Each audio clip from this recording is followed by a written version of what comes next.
Kapag pala malaki ang clearance yan, ano. Pag naman walang clearance, ganun din. Hindi start. Ano? Malaki nga. 17. Isang screw. Flat screw. Buka natin kung apaangat pa rin siya. Baba.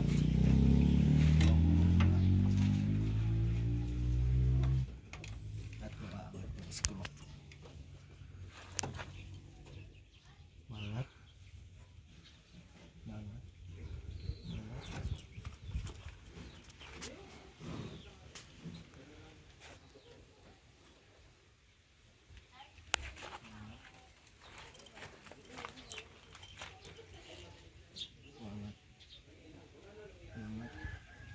Mangat. Mangat pa rin. Mangat. Sakto na. Hindi na mangat. 0. 0. Ito yung timing. Sa 0. May kilala kayo itong flooring may kaban nito? Wala. Try mo dito sa kabila, dun sa ano, dulo dun. Kasi ano, ay! Sa mga bahay dito, parang yung mga bago din ang tao. Diyan sa bahay na sunod.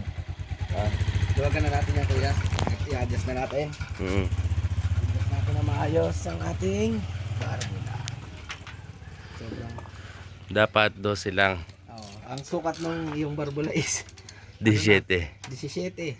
Sobrang laki na nun. Sa clearance. Magkakaroon ka na ng ano. Walang power na yung ano mo. Wala. Delay. Pagkatapak mo, mga bilang ka mga 2 seconds bago sumunod. Hindi ganyan natin.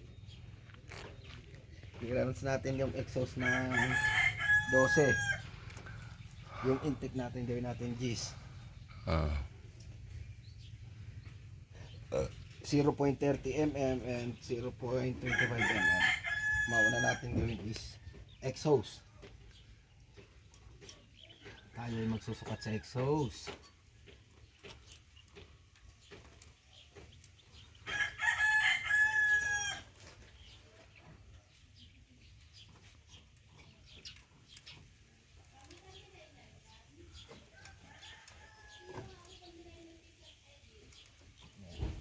Hindi na gumalaw, kailangan pagalawin lang konti.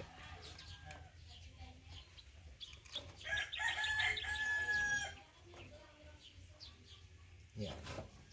Smooth. Pitan. 12 ka.